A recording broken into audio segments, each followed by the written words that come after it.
네, 제가 참 좋았더라 교회에 짧게 있었습니다. 오늘 목사님과 개인적으로 처음 뵙고요.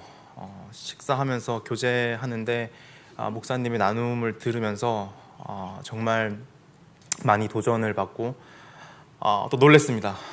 그리고 또 여기에 와서 이제 수요 예배 이렇게 많은 분들이 이렇게 열정적으로 찬양을 하는 모습을 보고 한 번 더 놀래고요.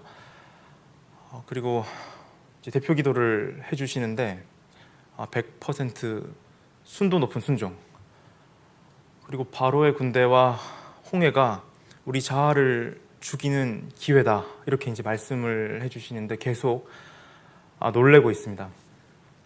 이 교회가 되게 특별한 교회인 것 같고요. 저도 앞으로 많이 또 알아가야 될 것 같고, 이 교회에 또 십자가를 향한 그 순도 높은 흐름이 있는데 그 가운데 제가 어떤 말씀을 또 전해야 되나, 이 말씀이 필요는 할까, 그런 고민이 잠깐 들었습니다.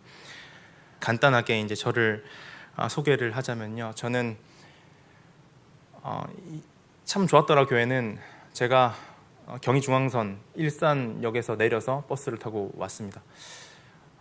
제가 다니는 교회는 4호선 끝 자락역이 서해와 다 있는데요, 오이도역이라는 곳이 있습니다. 거기에서 내려서 버스를 타고 15분 정도 들어가면, 너무 자세히 나누는 건가요?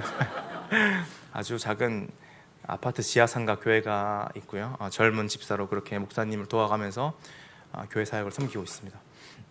잘 알려지지 않은 단체에서 10년 정도 종이 되는 훈련을 받았습니다. 제가 압축적으로 이렇게 말씀을 드리면 어떤 분은 또 종이 되어야 되냐 그렇게 말씀을 하시곤 하지만, 그냥 보통 종이 아니라요, 사랑받는 종이었습니다. 우리가 다 그렇게 훈련 받고 계신 줄 믿습니다. 이 종이 되는 훈련은 항상 아침마다 눈을 뜨면은 하나님의 눈치를 봐야 되죠. 오늘은 하나님의 마음이 어디에 계신가, 그리고 민감하게 하나님의 뜻을 듣는 그런 제약은 있습니다만, 그러나 하나님의 눈치는 봐도 세상의 눈치를 안 본다는 점이 월급에 대해서 걱정하지 않고, 월급이 없었기 때문이죠. 세상의 종로를 타지 않고 세상에 자유할 수 있다는 것이 얼마나 큰 기쁨인지 배워가는 시간이었습니다.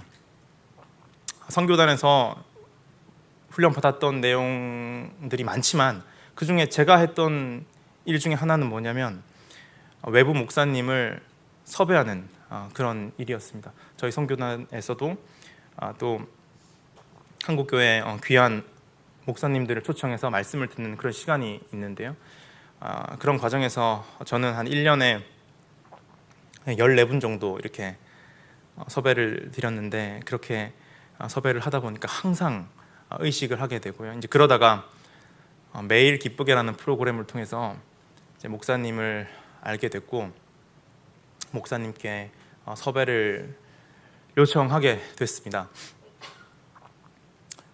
이제 그런 과정에서 이제 목사님이 말씀을 다 이제 전해 주시고 나서 3년 전이었어요. 그때 이제 목사님께서 서울에서 한번 이렇게 교제를 하자, 한번 찾아와라, 이렇게 이제 말씀을 하셨지만, 사실은 많은 목사님들이 그렇게 때때로 말씀을 해주시거든요. 근데 찾아오라고 했다고 진짜 찾아가면 그게 정말 실례입니다. 그래서 3년 전에는 제가 찾아가지 못했습니다. 근데 말씀에는 정말 제가 감명을 많이 받았었어요.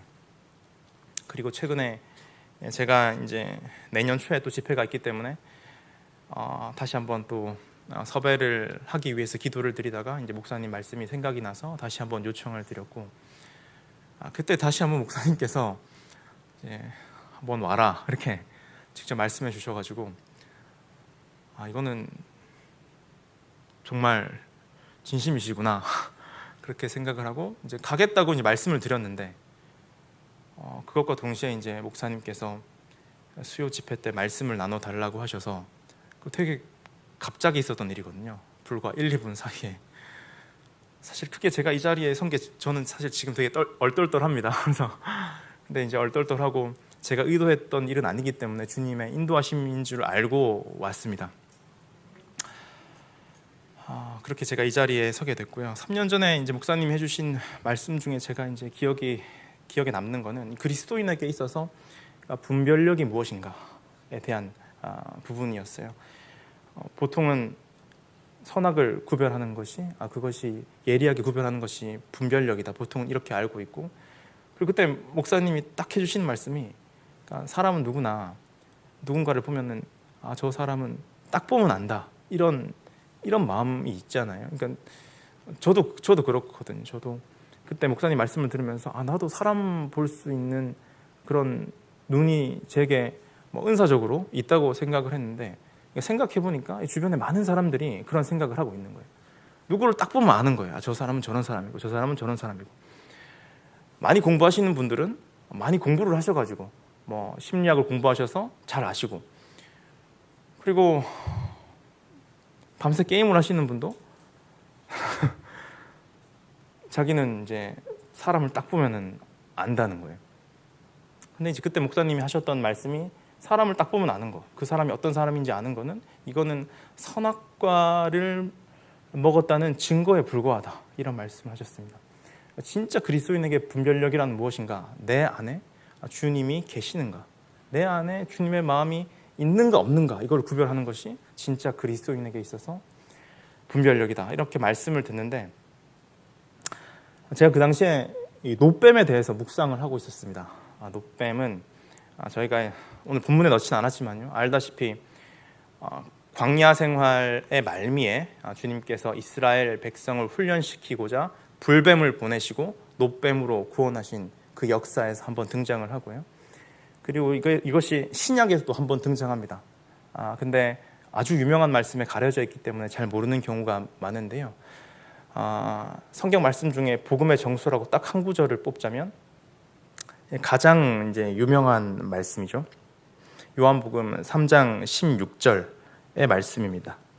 이제 그 말씀은 저희가 이제 복음의 정수로서 이렇게 잘 알고 있습니다. 하나님이 세상을 이처럼 사랑하사 독생자를 주셨으니 이는 그를 믿는 자마다 멸망치 않고 영생을 얻게 하려 하심이라. 이 말씀은 누구나 다 잘 알고 있죠. 근데 이 노뱀에 대한 단어가 이 말씀을 전제하는 요한복음 3장 14절에 이제 등장을 하는데요. 어떻게 이제 등장하냐면, 모세가 광야에서 노뱀을 든 것 같이 인자도 들려야 하리니.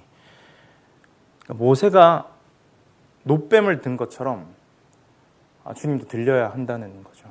그 노뱀을 보는 믿음을 주님을 보는 이제 믿음과 대응시켜서 이렇게 신약 성경은 기술을 하고 있습니다. 이 구약에서 그 출애굽 말미에 있었던 그 노뱀 사건을 다시 복원해서 묵상을 해보면 주님께서 이스라엘 백성에게 믿음을 고취시키고자 하는 그 훈련의 시간이었습니다.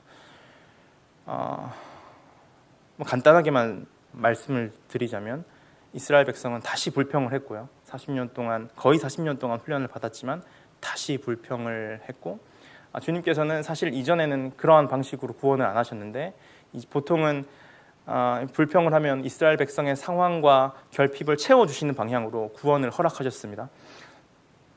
물을 허락하셨고 만나를 허락하셨고요. 근데 이제 이 장면에서만큼은 그렇게 이스라엘 백성이 어떤 요청을 하는데 오히려 이제 불뱀을 보내는 겁니다. 불뱀의 어원을 찾아보니까 불같은 고통을 주는 뱀이라고, 불뱀이라고 한다고 하더라고요. 여기 혹시 뱀에 물려보신 분 계십니까?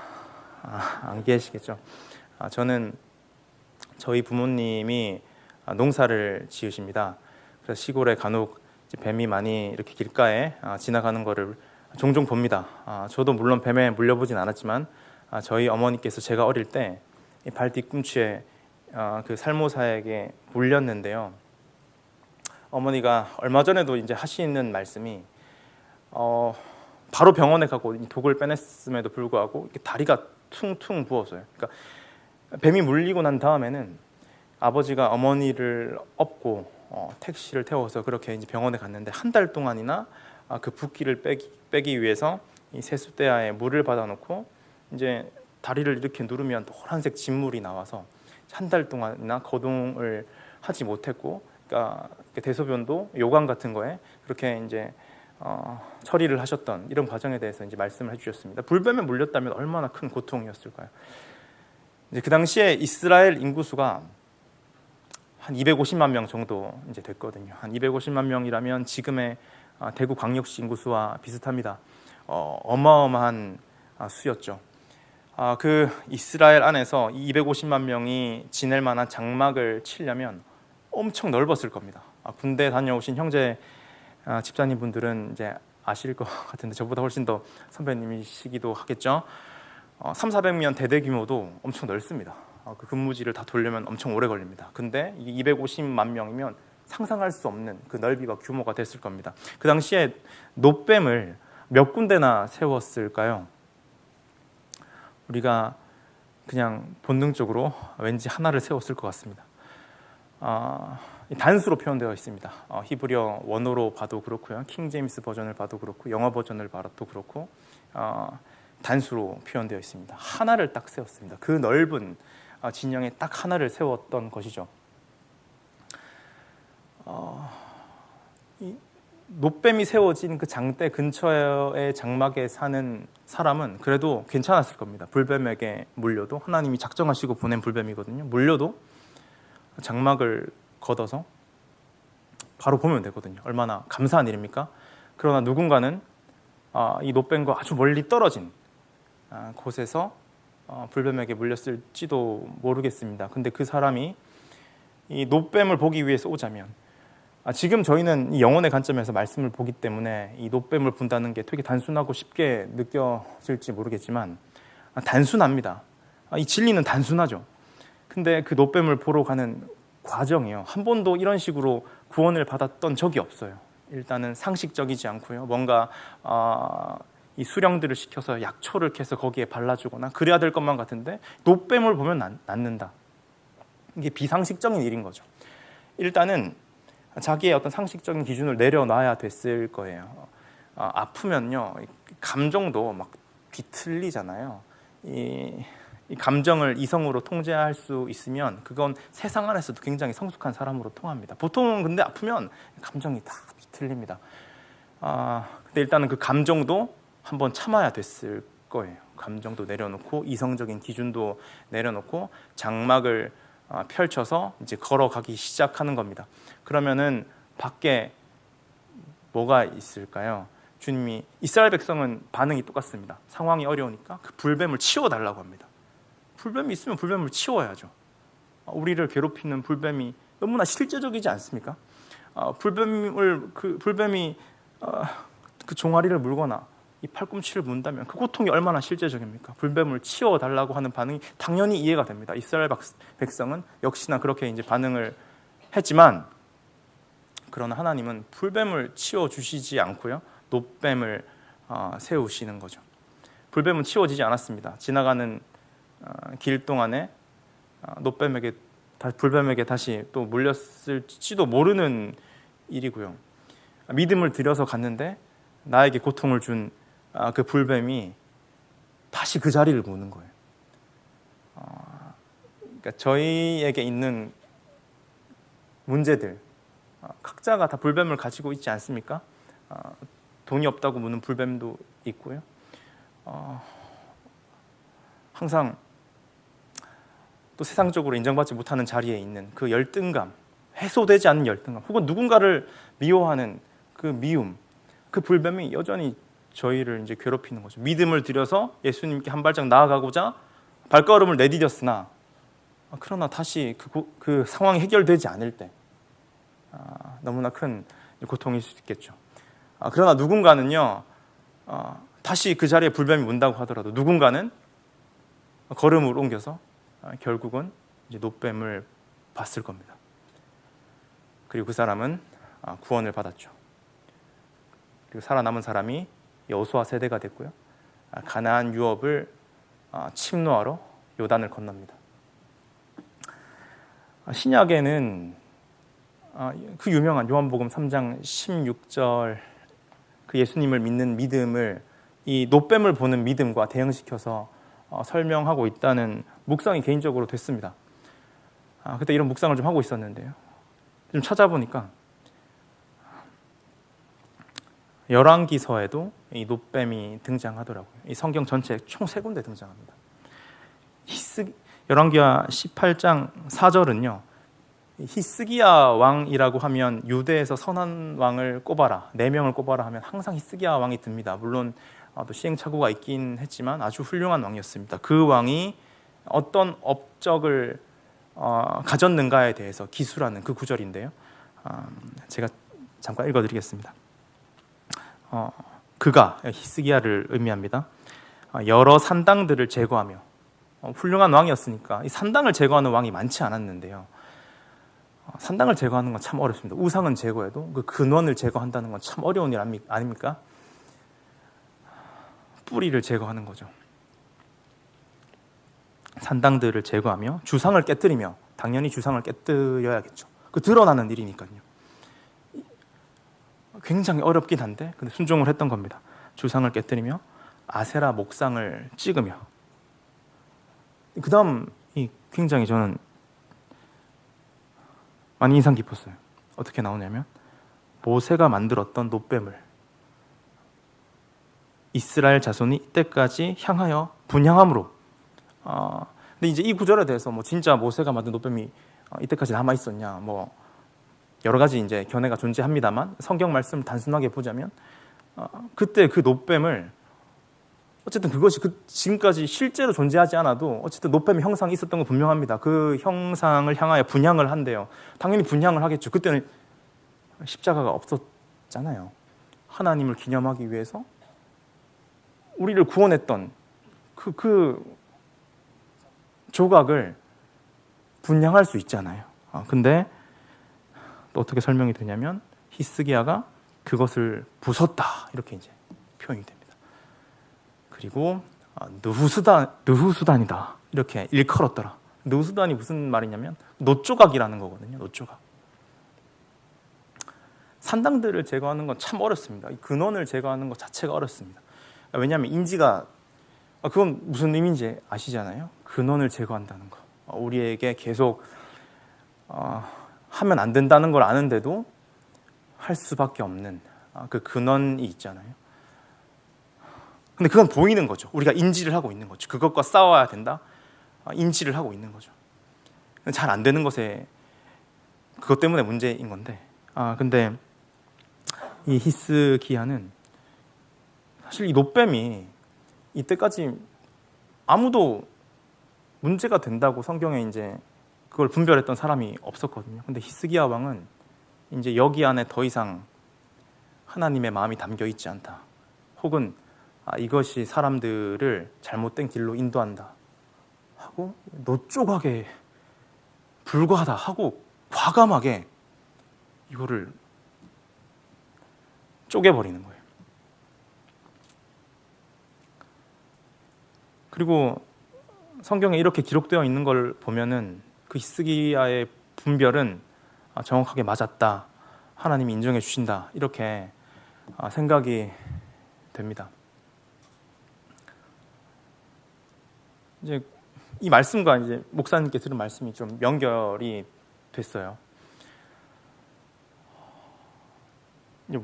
모세가 들었던 그 놋뱀은요, 이 놋뱀을 보기 위해서 믿음을 드려야 했죠. 믿음을 드리는 대상이었는데 이것이 시간이 흐르면서 당연히 이게 나쁜 건 아닌데, 근데 어떤 유리 조각 안에 그 놋뱀을 모셔두고 사람들이 예루살렘에서 제사를 지낼 때마다 그것을 기념하고 그것을 향하여서 기념할 수는 있지만 복을 빌고 더 이상 믿음을 드리지 않아도 되는 어떤 종교적인 신미감, 종교성 안에 갇혀졌던 것 같습니다. 종교성이라는 건 사실은 되게 분별하기가 어렵잖아요. 근데 이제 히스기야는 거기 안에 하나님의 마음이 담겨 있지 않음을 분별을 했다는 거예요. 저도 1년에 한 14분 정도 목사님을 섭외하다 보니까 이제 목사님을 섭외드리는 시간이 캠프 아침 이제 목사님 말씀 시간에 7시 반부터입니다. 저는 이제 캠프 전체 진행 사역을 하다 보니까 한 새벽 2시에 자고 가장 일찍 이제 일어나서 또 시간이 돼서 이제 목사님을 의존하다 보면은 그러면 안 되는데 비몽사몽할 때가 있고요. 많은 이제 목사님들의 또 이제 말씀을 듣기 때문에 그냥 멍하니 듣고 있을 때가 종종 있었습니다. 지금도 그럴 때가 있고요. 근데 그 말씀을 들으면서 내가 간사로서 헌신을 하고 이 사역을 하지만 내 안에 하나님이 있는가 없는가, 내 안에 십자가가 있지만 제 차에 십자가가 있지만 이것이 누수단이 되고 있지는 않은가, 그렇게 이제 돌아보는 시간이 제게 있었습니다. 제가 오늘 목사님과 교제를 나누는데 참 좋았더라, 교회는 계속 믿음을 드릴 수 있는 여지를 이렇게 남겨두시는 걸 보면서 많이 이제 도전을 받았고요. 아까 기도를 듣는데도 바로의 군대 얼마나 무섭습니까? 정말 안 당해본 사람은 모르거든요. 홍해가 앞에 있고, 근데 그것이 우리의 자아를 죽일 수 있는 기회다, 이렇게 선포하는 걸 보고 정말 참 좋았더라, 교회 안에의 십자가는 생생히 살아 있도록 그렇게 끊임없이 분투하고 노력하시는구나, 그거에 대해서 많이 깊은 감동을 받았습니다. 계속 그런 교회로 세워져 갈 수 있길 축복드리고 기도하겠습니다. 제가 서론이 좀 길었는데 이제 목사님 말씀 네, 인상 깊었던 거 이제 설명드리고자 이렇게 짧게 나눴고요. 이제 본문 말씀을 좀 보도록 하겠습니다. 오늘 성탄절을 앞두고 이 본문을 주님께서 이제 마음을 좀 주셨습니다. 또 성탄절을 앞두고 있기도 하고, 오늘 본문은 너무 유명한 본문입니다. 교회에서 이 성탄절마다 또 성극으로 하기도 하고요. 저도 어렸을 때 이 헤롯 왕이 돼서 이 성극을 했던 적이 기억이 납니다. 이 본문에서는 이 동방 박사들이 이제 별을 보고 이 메시아의 나심을 경배하러 나아가죠. 하나님께서는 그 별을 통해서 이 동방 박사들을 인도하십니다. 동방 박사들이 어떤 꿈을 꿨거나 혹은 하나님의 특별한 레마적인 계시를 받았겠죠. 그 별빛이 이분들을 인도에 나갔었던 거예요. 그리고 그것이 베들레헴의 어느 집에 이제 머물렀었던 것입니다. 우리도 주님이 이렇게 인도하신다고 믿습니다. 꼭 하늘에 실제적인 별이 아니어도요, 우리 각자에게 주님께서 인도하시는 그 별빛이 있으리라고 믿습니다. 양은 목자의 음성을 듣지요. 우리가 귀를 기울인다면 그분은 우리를 신실하게 인도하시겠죠. 저희 교회에서 참 작은 교회인데 제가 성탄절마다 가끔씩 내는 성경 퀴즈가 있습니다. 이 동방 박사는 몇 명이었을까? 몇 명이었을까요? 이제 보통은 황금과 유향과 모략을 드렸기 때문에 보통은 3명이다 이렇게 생각을 하지만 사실 정확하게 기록은 안 되어 있습니다. 이 동방 박사들이 예루살렘에 입성을 했을 때 그 성이 소동을 하잖아요. 그리고 왕과 이제 대면을 바로 할 수 있었던 거죠. 3명이었을 수도 있고 생각보다 규모가 컸을지도 모릅니다. 그리고 두 번째 질문을 이렇게 냅니다. 동방 박사들은 얼마 동안이나 여정을 이어온 걸까? 일단 동방이라고 하면 아주 먼 거리겠죠. 지금처럼 비행기가 있다거나 기차가 있다거나 하지 않았어요. 육로로 걸어왔기 때문에, 그리고 밤에 별빛을 쫓아왔잖아요. 밤마다 관찰할 수 있는, 낮에는 관찰을 못하는 거죠. 이동 속도도 빠르지도 않았을 거예요. 그 별빛이 어디를 향하는지 주의를 기울였어야 되었을 것이고요. 그래서 생각보다 한 수개월 혹은 길면 몇 년 됐을 수도 있고요. 그나마 성경에서 우리가 관찰할 수 있는 근거는요, 헤롯이 아주 예민하고 치밀한 인물이죠. 헤롯이 얼마나 영악한 인물이었습니까? 근데 그가 이 별이 나타난 때에 대해서 자세하게 물어요. 자세하게 묻고 그가 결국은 2살 이하의 아기들을 다 죽이는 걸 봤을 때 별이 처음 떴었던 것은 뭐 2년 전이 아니었을까. 최소한의 실마리로 추론을 해보자면 그 정도 됐을 것 같고요. 2년 전 정도의 별이 그렇게 특별한 계시를 이들에게 주었다면 한 이어온 여정도 꽤나 길었을 것이라고 우리가 생각이 됩니다. 이 동방 박사들의 정체에 대해서 자세히 알 필요는 없지만 대략적으로만 우리가 성경 안에서 추론을 해보자면 이 다니엘이 동방에서 살았죠. 그리고 많은 유대인 포로들이 동방에 남아 있었습니다. 이 다니엘이 바벨론과 그리고 페르시아에 이어서 아주 훌륭하게 왕을 도와서 지정을 했습니다. 그리고 그 신앙에 영향을 받은 자들이 있지 않았을까, 이제 그렇게 생각이 됩니다. 그 동방 박사들은 그 신앙에 경도되었던 것이었겠죠. 어떤 연구를 했을 것이고 특별한 레마적 계시를 받았을 겁니다. 근데 지금도 사실 별을 따라간다고 하면, 더군다나 별을 따라서 하루 이틀 갔다 오는 정도가 아니고요. 사실은 몇 달, 길게는 1년, 2년 이 정도의 시간을 들여서 간다는 건 굉장히 무모한 일이거든요. 이제 그 당시에 옛날이어서 이게 쉬웠을 거라고 저는 생각이 되지 않습니다. 동방 박사들은 원어적 표현으로 지혜자들에 가까운데요. 이게 박사들이었기 때문에 어느 정도 구조적인 그런 뒷받침이 있었겠지. 그렇게 생각되지도 않습니다. 이 사람들이 결단을 하고 노정을 떠나기로 결정을 한 건 굉장히 많은 대가 지불을 해야 되는 일이었을 수 있습니다. 하나님의 인도하심을 따른다는 건 어떻게 보면은 우리 그리스도인들은 다 그 답을 알고 있고 그 영광과 그 자유함이 무엇인지 알고 있지만 세상 사람들이 보기에는 굉장히 무모한 일일 수 있는 거죠. 아마 이 동방 박사들이 이 별빛에 대해서 같이 의논을 하고 기도를 하고 고민을 하면서 마음에 확신을 하고 가족들에게 말을 했을 겁니다. 아무래도 별빛을 따라가야 될 것 같아. 지금 하고 있는 직장 일도 있을 수 있고 일상의 루틴이 있는 거잖아요. 이스라엘이라는 건, 특히 베들레헴이라는 건 자기 삶의 바운더리를 완전히 벗어나는 그런 일이었습니다.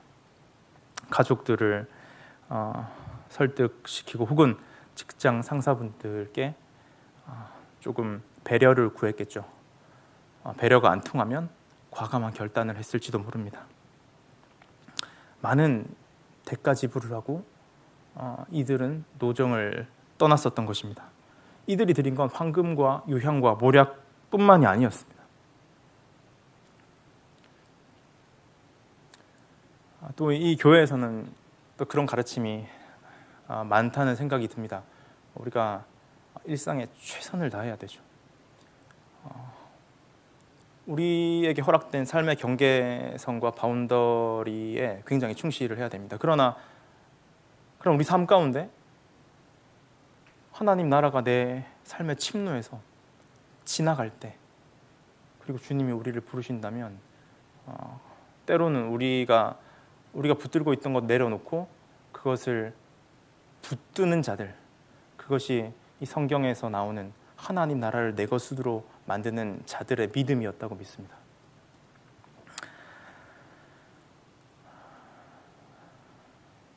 이들이 만약에 이런 결단을 하지 못했다면은요, 아마 우리가 이들을 기억하지 못했겠죠. 성탄절마다 성국으로 이들을 기념하지는 못했을 겁니다. 이 동방 박사들이 이스라엘에 진입을 해서 이제 예루살렘으로 입성을 하는 겁니다. 예루살렘 사람들은 당연히 유대 신앙이 깊어드는 분들이었기 때문에 굉장히 소동이 있었다, 이렇게 표현되고 있습니다. 소동이 있었던 겁니다. 성경에서 소동이 있었다고 하면 진짜 소동이 있었던 거거든요. 엄청난 소동이 있었고 제사장들, 서기관들 웅성웅성 했던 겁니다. 그리고 이 제사장들과 서기관들은 또 얼마나 성경을 잘 알았던지요. 예수님이 어디서 나는지 바로 대답을 합니다. 베들레헴입니다. 미가서에 기록된 그 말씀을 정확하게 되뇌이면서 베들레헴이라고 답을 해요. 소동도 합니다. 그런데 이 말씀을 자세히 관찰을 해보면요, 이 떠나는 사람들은, 베들레헴을 향해서 결국 가는 사람들은 이 동방박사들 뿐이었어요.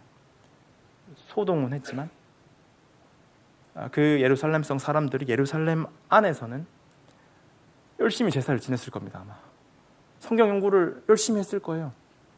근데 어떤 이유인지는 몰라도 소동을 했었으면 꽤나 큰 임팩트가 있었던 것이었을 것인데, 헤롯의 눈치를 봤기 때문이었을 수도 있고, 또 해야 될 일이 있잖아요. 베들레헴은 약간 멉니다. 사실 그렇게 멀진 않아요. 예루살렘과 가까워요. 근데 이 바운더리를 넘어서야 되는 일이었었던 것 같습니다. 아무도 따라가지 않는 모습이 굉장히 이 멀리서부터 왔던 동방박사들과 이제 비교 대조되는 이런 모습이 있습니다. 항상 이제 미가서에 기록되어 있는 말씀이었었으니까요. 어제도 있었던 말씀이었고 오늘도 표면 그 자리에 있는 말씀이고요. 내일도 있을 그 말씀이었으니까 이게 언제 이루어질지 큰 감흥이 없었을지도 모릅니다. 이 동방박사들이 어떻게 별빛을 쫓아왔나 조금 더 묵상을 해보면, 이 밤에만 이제 별을 볼 수 있는 거잖아요. 이제 9절에 보면은 그 별이 문득 앞서 인도하여 가다가 이렇게 이제 표현되거든요. 뭐 별이 어느 정도는 멈춰 있었을 수도 있고 때로는 이제 이동했을 수 있는 이런 근거 구절이 좀 있습니다만, 이들이 이제 밤마다 별을 볼 수 있는 거죠. 일단은 밤과 낮이 바뀌는 거예요. 밤에 깨어 있어야겠죠. 별빛을 따라가려면 밤에 깨어 있어야겠고 낮에는 조금 쉬었어야 됐을 수도 있고요. 이 밤낮이 바뀌면 굉장히 또 고단한 일이잖아요. 얼마나 힘듭니까? 안 그래도 많은 대가 지불을 하고 이 1, 2년 이 노정을 하는 게 얼마나 피곤하고 고단한 일입니까? 근데 또 밤에 주로 이동을 해야 된다면 이거 참 힘들지 않을 수 없는 거죠. 너무 힘든 거죠. 또 많은 고민이 있었을 수 있고요. 그리고 낮에는 많은 것들이 보이기 때문에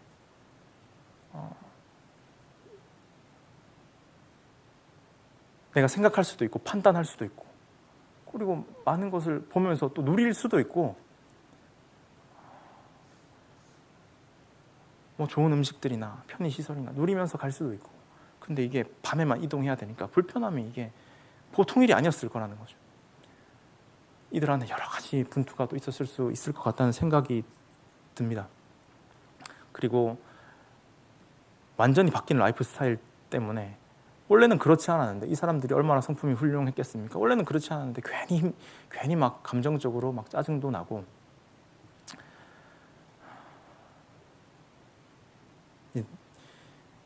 금단 현상도 있을 수 있고요. 밤에는 오로지 별빛만 봐야 되니까요.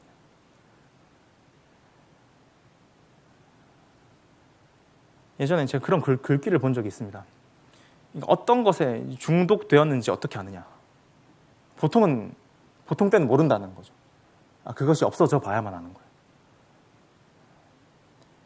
금단 현상을 통해서만 내가 그 대상에 중독되어 있다는 거에 대해서 알 수 있는 거죠. 동방박사들은 그런 경험을 했을지도 모릅니다. 그러나 이제 밤에 그분의 인도하심을 쫓아간다는 거의 장점은 뭐냐면 오로지 별빛만 보인다는 거예요. 내가 방향을 설정하고 보이는 풍경으로, 내 상식과 내 경험으로 여러 가지 생각을 하고, 그것이 전부 다 안 보이고 오로지 별빛만 보고 쫓아가야 되는 이 동방박사들의 여정 가운데 하나님은 점점 전부가 되어 갔을 것입니다.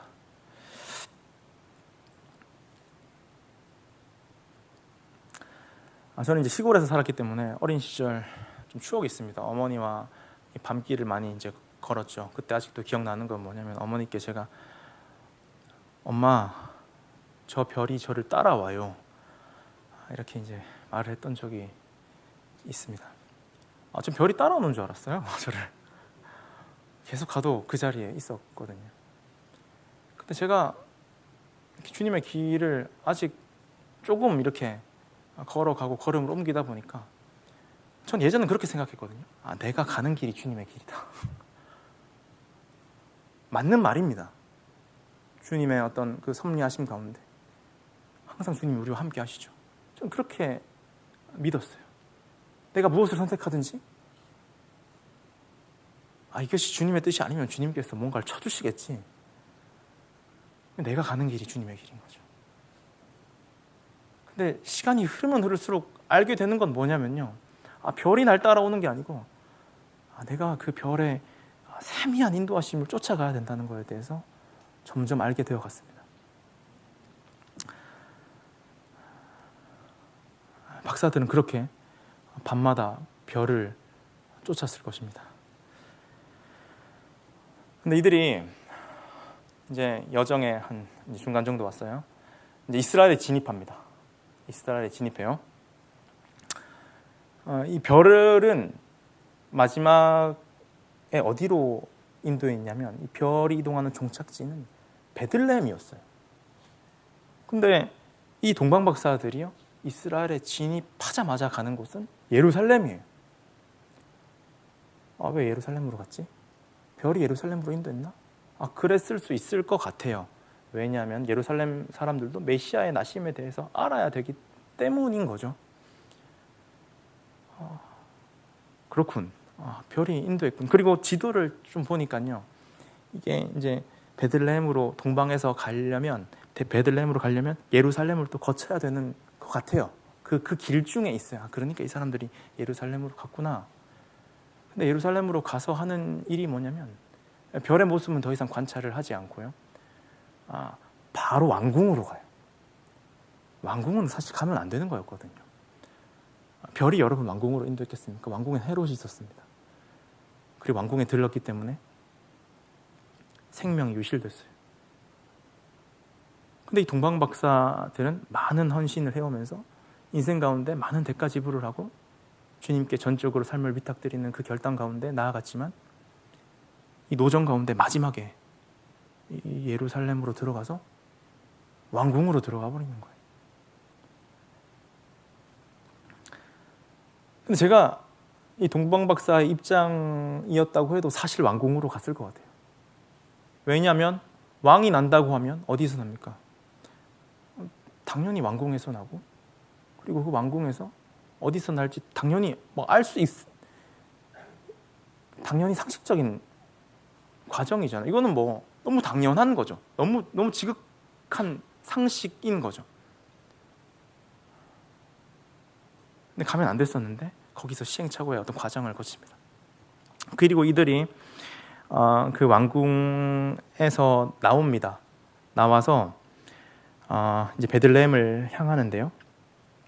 9절에 어떻게 표현이 되냐면, 동방에서 보았던, 이게 또 영어 표현이나 원어적으로 보면 조금 더 과거에 보았었던 그 별이 문득 앞서 인도하여 가다가, 이렇게 표현이 됩니다. 그러니까 갑자기 다시 별이 나타나서 앞서가는 이런 모양으로 묘사되어 있는 거죠. 그리고 동방 박사들이 이제 그 별을 다시 보고요, 매우 크게 기뻐하더라, 이렇게 표현이 되어 있습니다. 크게 기뻐하면 되는 거잖아요. 크게 기뻐하면 되는 거잖아요. 근데 여기서 접속사가 하나 더 붙어요. 매우 크게 기뻐했다. 그리고 거기서 그치지 않습니다. 매우 크게 기뻐했다. 이 별이 잠깐 없어졌다가 다시 발견했던 것처럼 그렇게 이제 묘사되어 있습니다. 그 영어 표현으로 보면 rejoiced with exceeding, 과도하게, great, 엄청나게, rejoiced with exceeding great joy, 이렇게 표현이 되어 있습니다. 엄청나게 다시 기뻐했다는 거예요. 이 박사들의 마음 가운데 이 별을 다시 보고요. 그리고 그 별은 이 베들레헴의 어느 한 집에 머무릅니다. 우리가 성극을 꾸밀 때는 구육관으로 찾아가잖아요. 이 구육관일 수도 있고, 근데 보통 이제 구육관에서 예수님을 이렇게 나고 어떤 이제 집에 머물렀을 거다, 이렇게 이제 이런 견해가 있고요. 이 구육관이 딸린 집이었을 수도 있고, 아무튼 예루살렘 왕궁과는 다른 그 장소로 이 별빛이 결국은 그 장소로 딱 인도를 해서 이 동방 박사들이 이제 그곳에 가서 나신 메시아를 보고 깊이 있게 경배를 하는, 하늘의 영광을 충만하게 누리는 그런 장면이 오늘 본문입니다.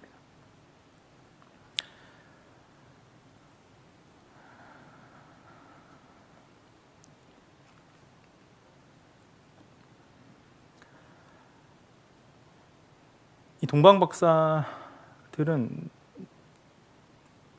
당연한 상식 안에서 예루살렘의 왕궁으로 갔어요. 그리고 거기에 당연히 메시아가 있을 거라고 생각을 했을 거예요.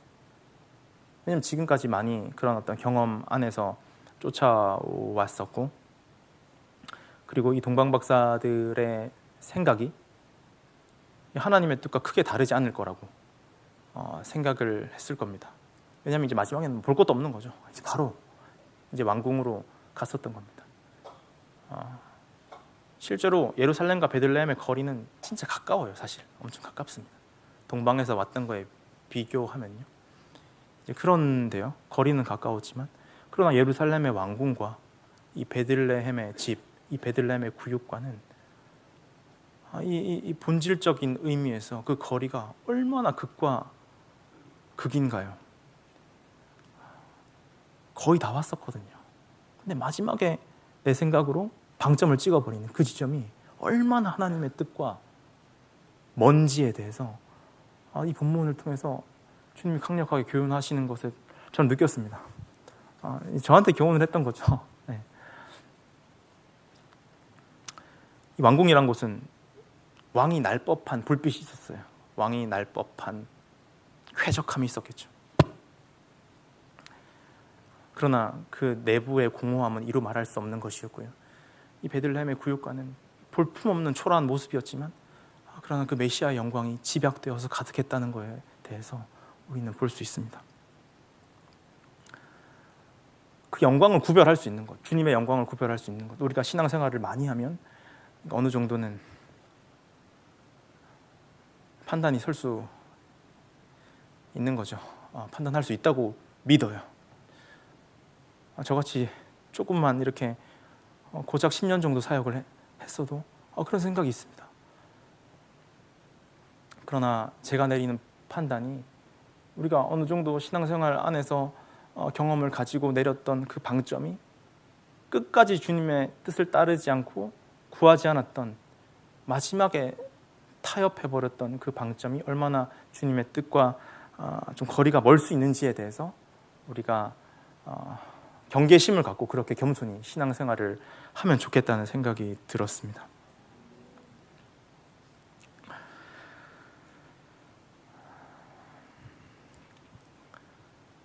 이 베들레헴의 이 구육관, 이 집에서 예수님이 나신다는 것, 거기 안에 그리스도의 영광이 가득하다는 것에 대해서는요, 아무리 박사학위를 해도, 아무리 많이 공부를 하고, 아무리 많이 신앙생활을 해도 그거는 주님의 인도하심이 아니면 절대로 분별할 수 없을 거예요. 주님의 그 인도하심, 그 별빛을 끝까지 쫓는 자들이야만이 그걸 경험하고 누릴 수 있는 거죠.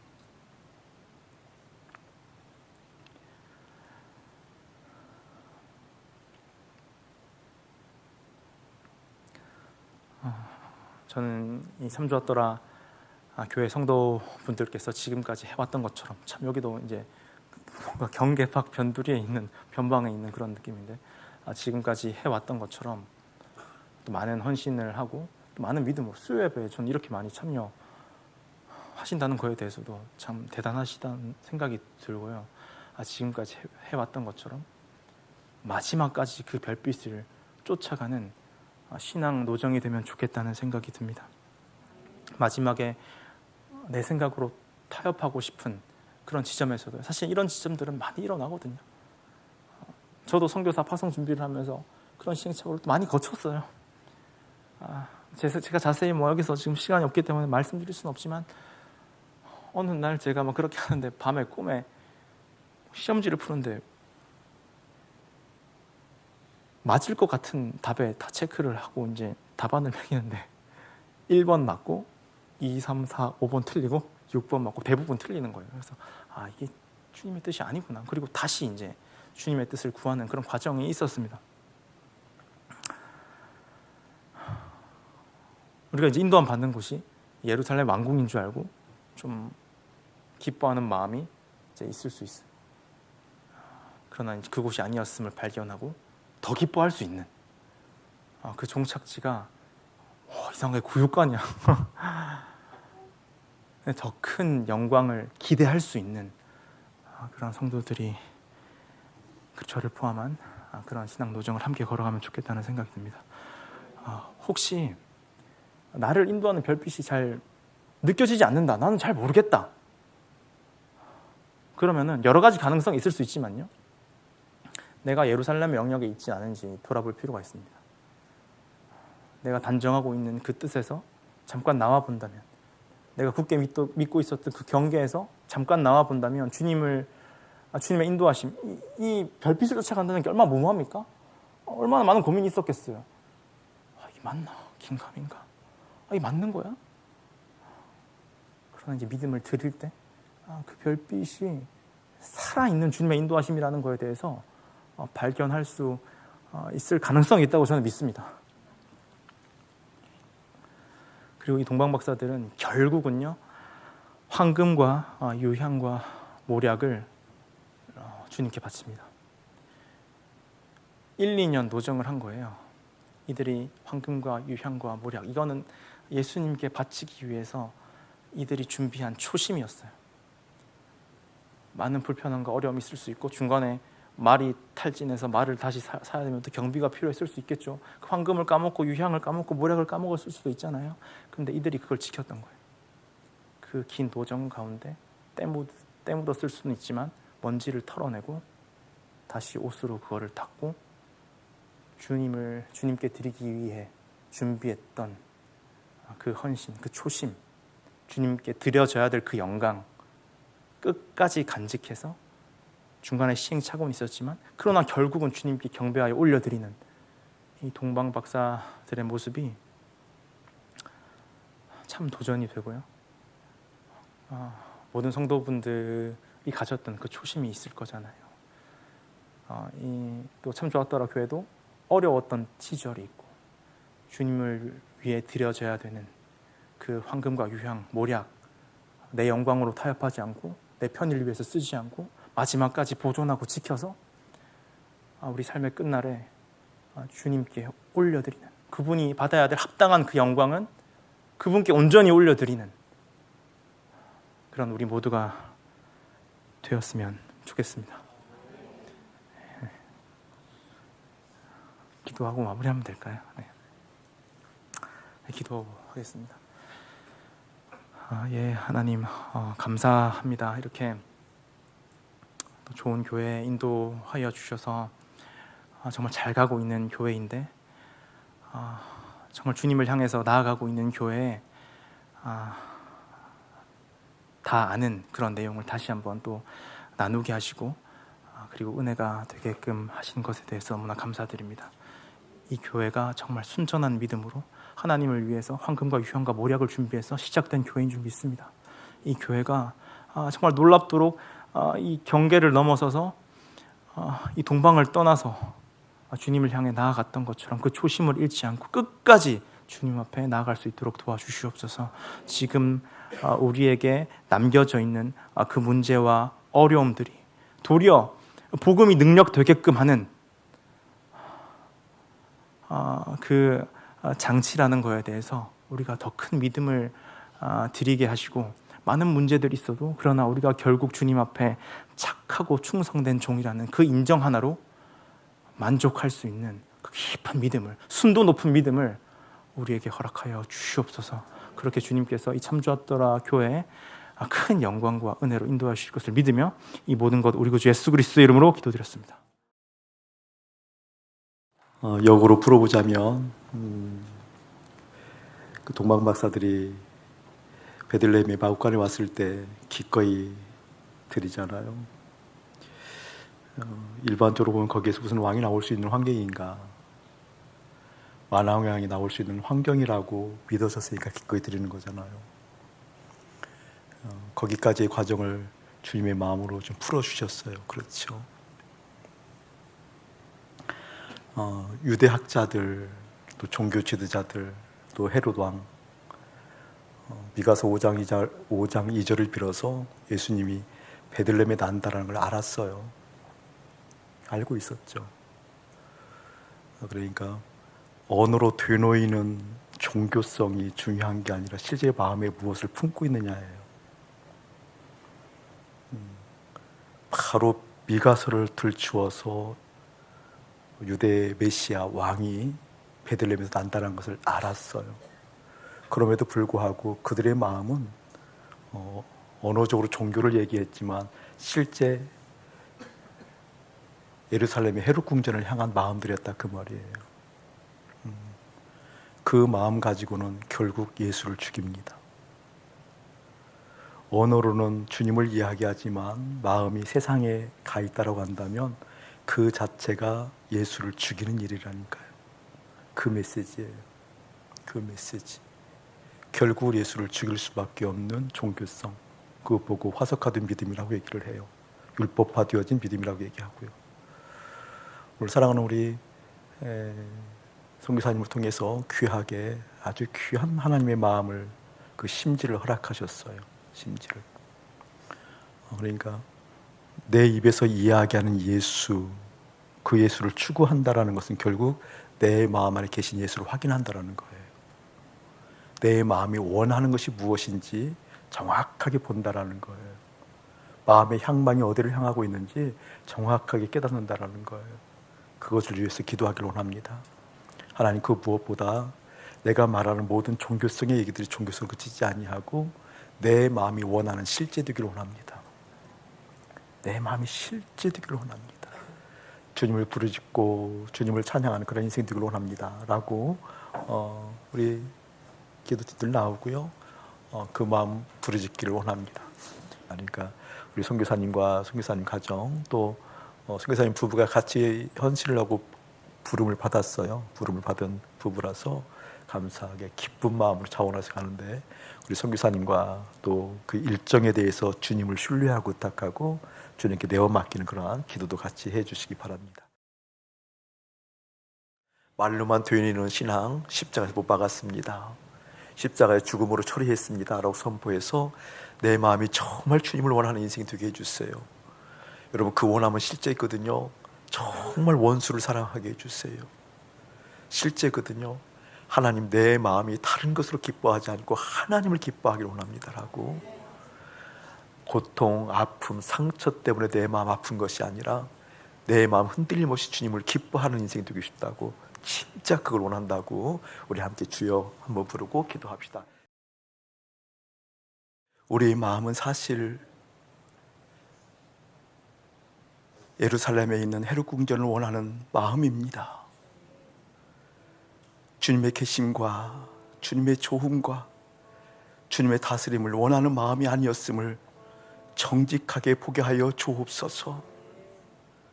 우리 언어로 고백하는 수많은 믿음의 언어가 실제 마음 안에 계신 주님을 보게 하시고 그 마음 안에 계신 주님의 조음을 더 깊이 알아갈 수 있도록 주님을 원하고 바라기를 원하나이다. 그래서 어떤 환경이든 어떤 상황이든 어떤 뜻이든 주님의 통치와 다스림을 받기를 원하오니 기름 부어 주옵소서. 헤롯 왕국을 부러워했던 우리의 마음을 십자가의 죽음에 넘기고 주님의 계심들을 바라보는 예수님과 함께 연합하여 죽은 십자가의 죽은 사실이 현실되는 그러한 영광을 저희들 가운데 허락하여 주옵소서. 그 어떠한 곳에도 주님 계심을 보게 하시고 그 주님이 가장 좋음을 느끼게 하시고 그 주님의 다스림의 영광을 받을 수 있는 우리 선교사님과 가정, 사역이 될 수 있도록 성령께서 늘 기름 부어 주옵소서. 우리 사랑하는 교우들 불쌍히 여겨 주옵소서. 긍휼히 여겨 주옵소서. 십자가에 죽은 사실이 현실되도록 날마다 십자가의 나픔을 확인하는 그리스도의 몸으로 살아가도록 은혜 베풀어 주옵소서. 이제는 주 예수 그리스도의 은혜와 우리 아버지 하나님의 극진하신 사랑하심과 성령 하나님의 감화감도 교통하심이 우리 주님의 계심을 최고로 좋아하는 주님의 통치를 받기를 원하는 거룩한 백성들 가운데 교사님 가정과 사역 위에 이대로부터 영원무궁토록 함께 할지어다. 아멘.